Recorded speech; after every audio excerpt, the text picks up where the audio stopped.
The movie begins in Japan with a high school student named Shun Takahata, a brilliant but deeply bored teenager who feels life has nothing left to surprise him. Every day feels dull, predictable, and meaningless, and he secretly wishes for something, anything, that could shake his world and make him feel alive again. That careless wish is answered in the most horrifying way imaginable. In the middle of an ordinary class, while the teacher calmly writes on the board, his head suddenly explodes without warning, splattering the room in blood and terror. From the smoke and chaos emerges a strange, smiling Daruma doll, alive, talking, and very eager to play a game. In seconds, the classroom turns into a slaughterhouse as the doll explains the rule. If it turns around and catches anyone moving, their head will explode instantly. Panic spreads like wildfire. Students freeze, sweat dripping down their faces, muscles screaming as fear threatens to betray them. The Daruma doll begins chanting its name, turning back and forth, and the first unlucky student twitches. His head bursts open in a horrifying explosion, and small red orbs spill out from his body, rolling across the floor. Anyone who screams, runs, or panics meets the same fate. The exits are locked, phones have no signal, and hope drains from the room with every second. Just as despair peaks, a calm student named Ichika and Takahata realize this isn't random. It's a twisted version of the traditional Daruma game. There's a button on the doll's back, and pressing it might end the nightmare. But the doll is clever, deliberately slowing its chance to bait anyone who approaches. Time becomes their enemy when they notice a countdown timer hidden on the doll's back. 1 minute remains, and when it hits 0, everyone dies. Students desperately inch forward, slipping on the bloody red orbs littering the floor, only to be caught and executed in seconds. The classroom fills with corpses, screams, and silence. With just seconds left, only Takahata and one other student remain alive. In a final act of trust, they work together, one crouching, the other launching himself forward with everything he has. At the very last second, Takahata slams the button, and the Daruma doll collapses, defeated. Relief floods the room for exactly 1 heartbeat, until the other survivor's head suddenly explodes. The doll calmly announces that only the one who pressed the button is the true winner. Shaken and traumatized, Takahata stumbles out of the classroom and reunites with Ichika, his close friend, who reveals she survived the same game in another room, alone. Every other student in her class died too. As they try to escape the school, they realize every exit is sealed, the building transformed into a prison. The only open door leads them into the gymnasium, where dozens of surviving students from other classes are gathered. Some are wearing oversized mouse costumes, trembling in fear. Written on the floor are chilling instructions. Get the ball into the basket to win. Before anyone can ask questions, the ground shakes violently, and a gigantic Maneki Neko cat statue erupts into the room, alive, smiling, and hungry. The giant cat immediately devours a student wearing a mouse costume, crushing him effortlessly. Chaos erupts as the cat relentlessly hunts anyone dressed as a mouse. Takahata quickly realizes the costume is the trigger, and he warns the others to remove them. For a moment it works, but the cat suddenly changes behavior and starts attacking everyone. Fear turns into madness as students scatter across the gym.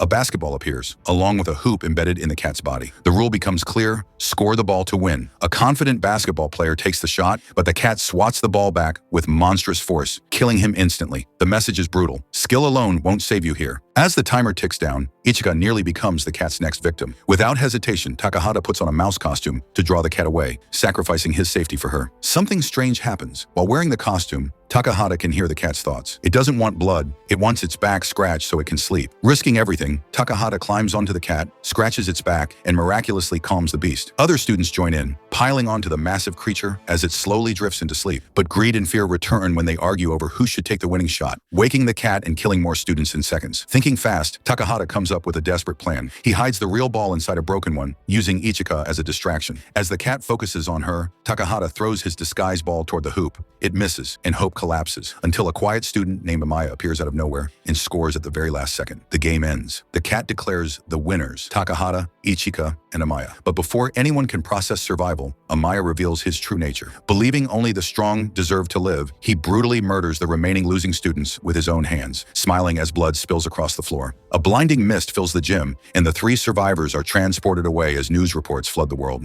Similar games are happening globally, with millions of students dead. Giant floating cubes appear over cities, and Takahata wakes up inside one of them. He finds other survivors whose names all begin with the same letter, realizing the games are categorizing humans like pieces on a board. Among them is an arrogant genius named Terada, who coldly explains they're trapped and must wait for the next challenge. There is no rescue, no escape, only games. Floating dolls soon appear, announcing the next challenge. Terada confidently volunteers and is blindfolded while the dolls spin and sing around him. When asked who stands behind him, he answers incorrectly. Instantly, a laser strikes him, hijacking his body and forcing him to smash his own head into the ground until he dies. The room is paralyzed with horror. Another student is forced to play, hesitates, and is torn apart alive by the dolls. When it's Takahata's turn, he stays calm, remembering every movement from before. He answers correctly, stunning the dolls and winning the game. They vanish, leaving behind a key. Holding the key, Takahata and Ichika move forward, encountering destroying more survivors and collecting additional keys while avoiding dolls that kill anyone standing alone. At one point, Takahata risked everything to save Ichika from being caught, grabbing her hand at the last possible second. Eventually, they reach a massive wooden head embedded in the wall, demanding 7 people and 7 keys to proceed. Time runs dangerously low, and just as hope fades, Amaya reappears, tossing them the remaining keys, then murdering his own companion to reduce the group to the required number. With no choice, they insert the keys and advance. They emerge into a frozen landscape where a massive white polar bear greets them cheerfully, announcing a game based on truth. He asks simple questions, but claims he can smell lies. When someone is accused, the group must identify the liar or sacrifice someone. Innocent answers turn deadly, and one student is crushed simply for saying vegetables are his favorite food. Tension skyrockets as accusations fly, trust evaporates, and fear controls every word spoken. The bear delights in their panic, manipulating them into turning on each other. When the bear claims one of them is lying about liking Takahata, chaos erupts again. Accusations escalate until the bear reveals a darker truth. One of them is an alien pretending to be human.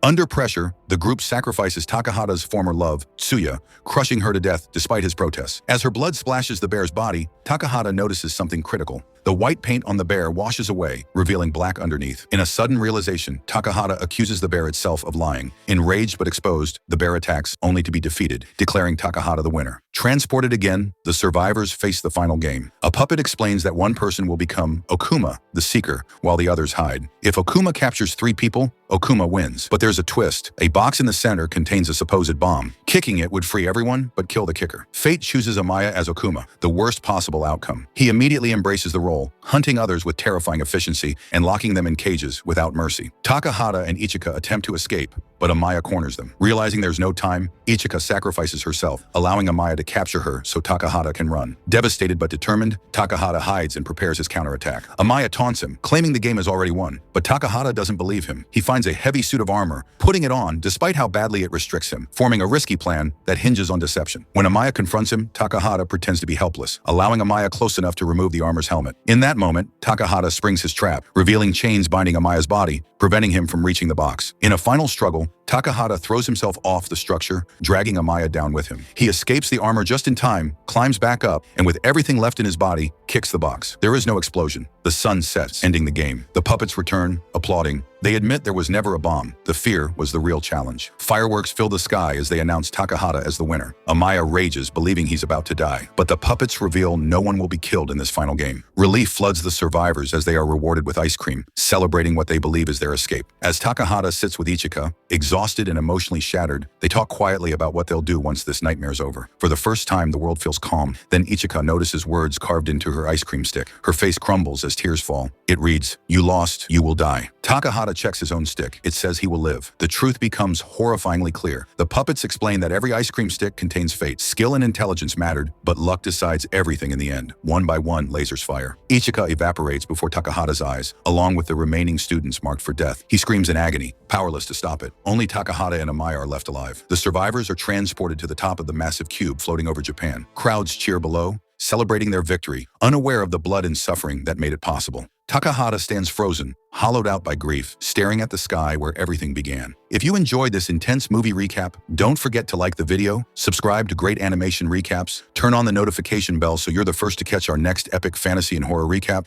drop your thoughts in the comments, and keep watching for more unforgettable stories just like this.